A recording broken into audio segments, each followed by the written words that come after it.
O sensor, na minha opinião, dos que mais revolucionam, para mim, o manejo, que eu sempre sonhei em ter algo parecido com isso, é o sensor de nível dentro do quadro, tá? Então, o que que ele faz? Ele monitora a lâmina e a flutuação da lâmina em tempo real dentro da área de arroz, tá? A gente categorizou, o resumo dele vai aparecer por cores, parecido com o sensor de nível.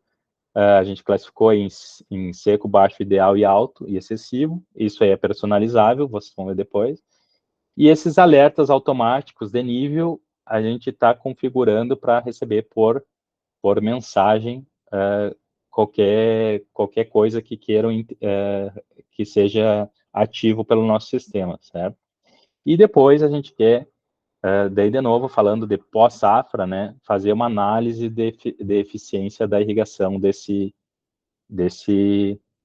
sensor. Aqui só uma pausa para o que a gente pode esperar no futuro, né? E eu pedi para a inteligência criar um cara visitando a lavoura por cima, tá? Um cara olhando a irrigação por cima, talvez seria mais fácil, né? De nós historiarmos, mas talvez não é por aí, né? Às vezes é uma miopia de visão, às vezes o satélite nos permite isso, ou outras ferramentas nos permitem fazer de forma remota também. Mas aqui uma provocação mais, né? Falar de sensor SLA, esse sensor de nível, porque é um sensor que às vezes pode ser mal visto pelo próprio aguador, certo? Então, todo o projeto, ele depende da qualidade da implantação.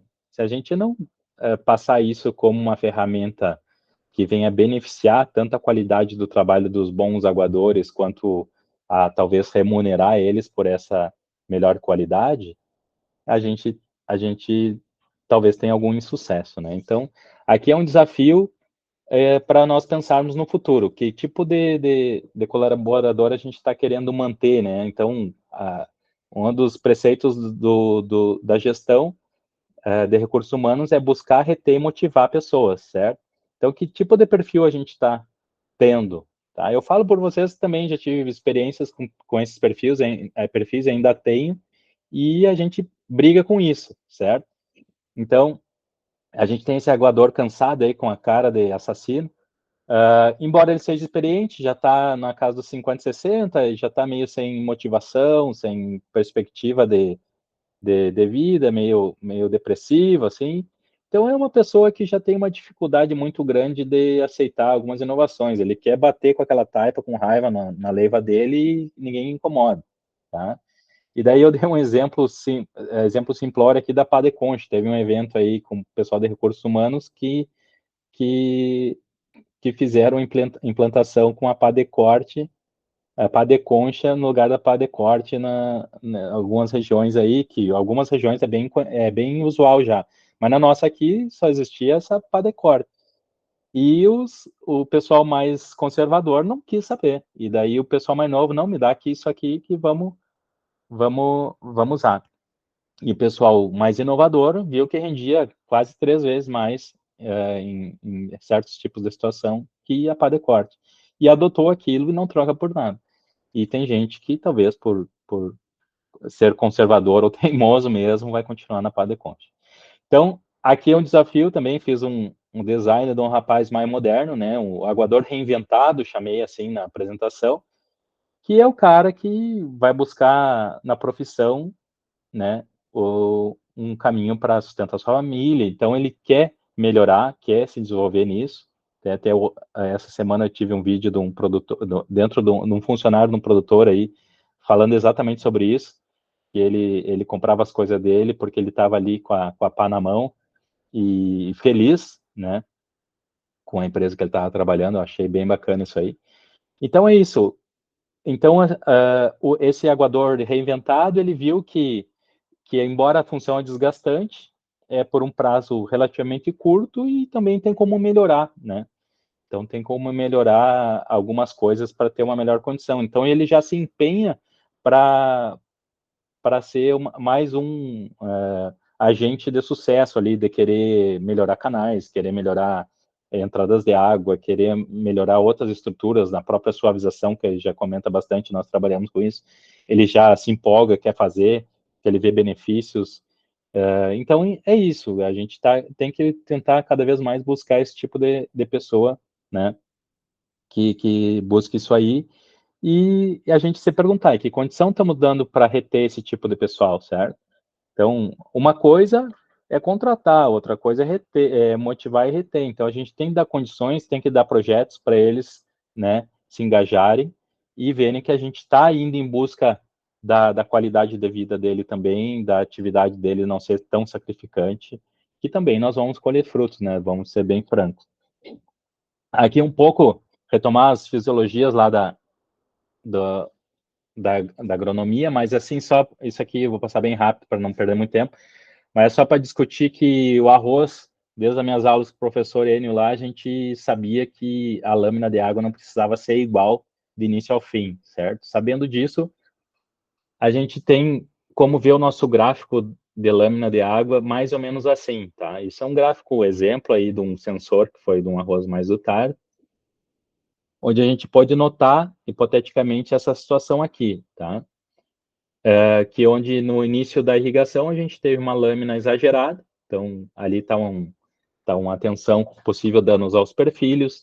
Quando a gente teve água sendo derivada para outros canais e outros quadros, a gente tem uma queda de entrada nesse quadro, que a gente não controlou, não tinha como, não tinha gente, não tinha capacidade, que seja o gargalo que fosse, diminuiu a lâmina ali por alguns dias, ficou com risco de reinfestação, de outros riscos que a gente sabe que tem. Então, já um período maior ali, conseguiu manter a lâmina perto do ideal, ali no verdinho, e lá no reprodutivo ali, ele poderia ter aumentado a lâmina, certo? Mas ele não conseguiu, ou não teve ordem para isso, então ele perdeu a nota, vamos dizer assim, da performance dele, porque ele não conseguiu manter no verde no reprodutivo, que a gente sabe lá, desde as aulas de 20 anos atrás da agronomia, que no reprodutivo você tem como manter uma lâmina maior, tu tem uma termorregulação mais favorável ao arroz, e por consequência as oscilações de temperaturas têm menor impacto na esterilidade. Então, esse tipo de coisa a gente pode fazer também. Tá? E lá por fim, lá no final do ciclo, o template, que a gente chama isso aqui de template, que é um modelo de gráfico, ele preconiza como a lâmina ideal sendo baixa, porque depende do caso, né? Mas pensando no caso de uma colheita do seco, não deveria nem ter água já a partir daquela ideia lá do florescimento mais X dias lá, que a gente tem pela pesquisa do próprio IRGA aí, que não tem danos à produtividade. Então, esse tipo de coisa que a gente quer agregar, tá? Então, é para vocês vislumbrar como é que a gente ganharia alguma coisa usando um sensor para manejar a lâmina de água qualitativamente no nosso processo. Então, aqui mais uma curiosidade aqui a respeito dos ganhos adicionais. Como é que a gente pode usar esse sensor a nosso favor também? Botei ali previsão do tempo, ninguém pode confiar numa estação meteorológica própria, isso acho que todo mundo já sabe. Mas, assim, a pessoa acessa a previsão do tempo onde quiser, pode até ouvir o Cleocum, não que seja muito confiável, mas tem gente que gosta. Mas vamos supor que a gente tem uma previsão de chuva, tá? Então, a dúvida é a seguinte, se a previsão é grande de chuva, talvez a gente já tome a decisão de desligar o nosso bombeamento, ou fechar a comporta para as entradas de água nos talhões, certo? Isso é uma decisão que a gente pode ter.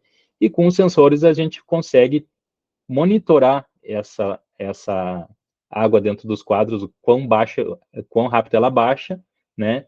E depois o quanto a chuva agregou de volta àquele talhão, porque a gente tem uma limitação que as áreas não vão reter mais águas do que o limite do transbordamento das taipas ou dos boquetes, certo?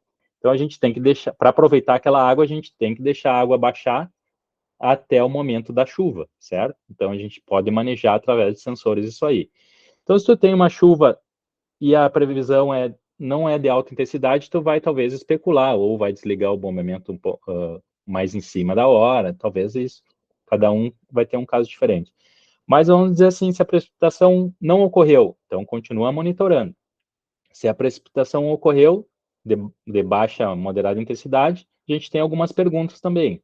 Se o gráfico subiu, pode pensar em desligar o bombeamento e fechar a comporta por alguns dias. Se o gráfico não subiu, se o gráfico desceu, seria contra a lógica, né? Depois de um evento de chuva, o gráfico desceu, o sistema deveria dar uma mensagem para o produtor lá, ó, no talhão tal, no sensor tal, teve um comportamento inadequado, diminuiu a água ao invés de subir depois do evento de chuva, certo?